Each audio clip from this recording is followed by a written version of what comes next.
Hello students, welcome back. Yes, up till now we have seen two methods for determination of particle size.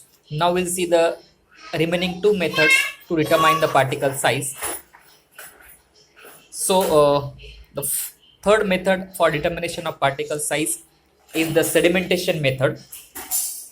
Now this method can be used to determine the particle size in the range of 1 micrometer to 200 micrometer. As we know, different methods are or different methods can be used in different range in order to determine the particle size. This method also gives the weight distribution like sieving method.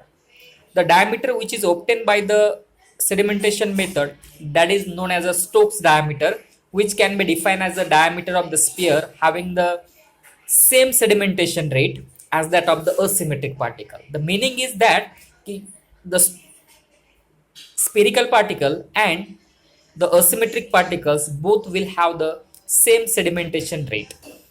So that is known as the Stokes diameter. Now, why the name is given Stokes diameter? Because sedimentation method based on the principle of the Stokes law, the basic principle underlying this method, that is the sedimentation method, is the Stokes law. That's why the diameter which is obtained, that is known as the Stokes diameter. We can see the equation in the presentation. The equation is given, that is the Stokes law or the Stokes equation. We have seen several times in the suspension or the emulsion. We know that that is applicable for the sedimentation, which is known as a Stokes equation. The second equation which is shown in the slide is a modified form which is rearranged in terms of the Stokes diameter, so that we can find out the Stokes diameter by finding the various terms. As we know, the various terms which are present in the equation, like eta indicate the viscosity of the dispersion medium, h indicates the height, g indicate the acceleration due to gravity, t indicate the time, and rho s and rho 0 indicate the densities of the particles and density of the dispersion medium respectively. So these are the various terms which are present in the equation. Everyone is aware of those terms.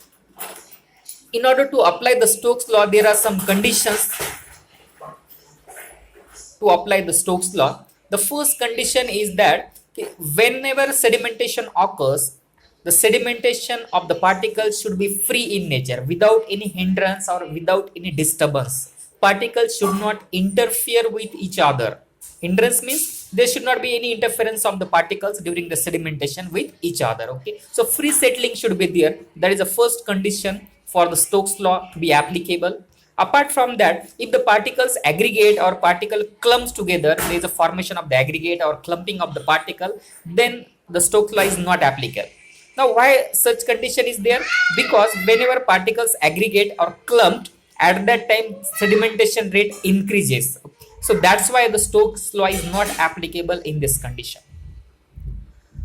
Next condition for the Stokes law to be applicable is the flow should be laminar. The flow of the dispersion medium around the particle, it should be laminar in nature. It should be streamlined in nature.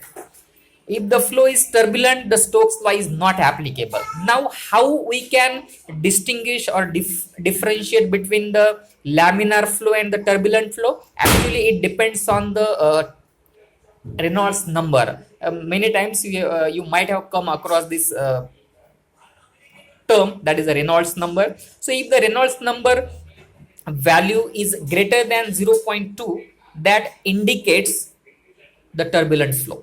If the Reynolds number value is less than 0.2, that indicate the streamline flow or the laminar flow. So that is the third requirement for the Stokes law to be applicable. So these are the various requirements or the conditions for the Stokes law to be applicable. Now Reynolds number equation is given here. Reynolds number equation and Stokes law equation, these are compared, and finally we get the modified equation that is shown in the slide. d cube is equal to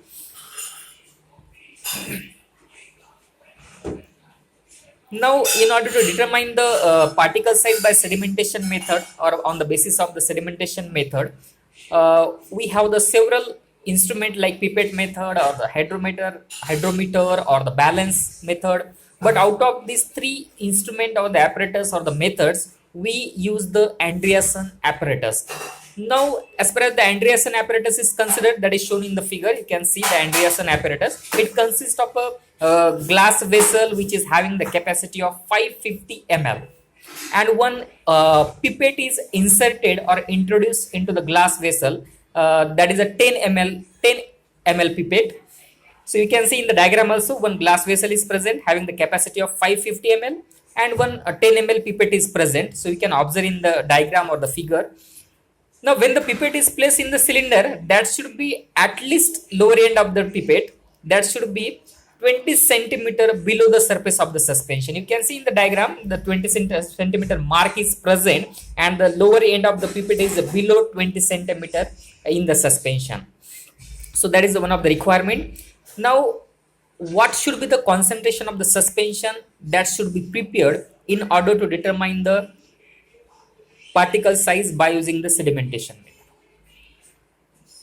As we know, one more condition for the Stokes law to be applicable is the suspension should be dilute in nature, so that there should be minimum particle that can be easily counted, or that the particle size can be easily determined. Or for free settling also, the concentration should be less, because if the concentration increases, number of particles increases. If the number of particles increases, then that will lead to the hindrance, or the free settling will not occur. So suspension should be dilute in nature. The first step involves the preparation of the suspension, that is 1% or 2%, that is a 1 gram in 100 ml or the 2 gram in 100 ml is sufficient to prepare the suspension. When we prepare the suspension, at that time, don't forget to add the deflocculating agent in the suspension. Now, what is the function of the deflocculating agent? Deflocculating agent is added in order to disperse the particles, in order to distribute the particles uniformly throughout the suspension, so that free settling of the particles will occur. So deflocculating agent should be added in the vessel or in the suspension. Now, once the deflocculating agent is added, the suspension is transferred into the vessel, 550 ml vessel, and the whole assembly, then insert the pipette into the vessel, and the whole assembly is transferred into the water bath in order to maintain the temperature during the experiment, in order to maintain the temperature constant during the experiment. Okay. So whole assembly is transferred into the water bath. Now, after a definite time interval, once the suspension is added and the whole assembly is transferred into the water bath, shake the suspension or shake the vessel before starting the experiment, so that there will be uniform distribution of the particles in the suspension. Now start the experiment at every, or after a definite time interval, that may be 10 minutes or 20 minutes or whatever. So at a definite time interval, withdraw or take 10 ml of the sample and transfer into the watch glass. So conduct the experiment for the definite period of time, and the samples which have been collected at different time intervals, evaporate the samples, and finally take off each sample, take the weight of the sample, each sample which is collected. In this way, we'll get the weight of the particles. Then we can calculate the percentage weight, we can calculate the percentage frequency, then plot the frequency distribution curve, plot the cumulative frequency distribution curve, and finally determine the Stokes diameters. So that is all about the sedimentation method for determination of the particle size.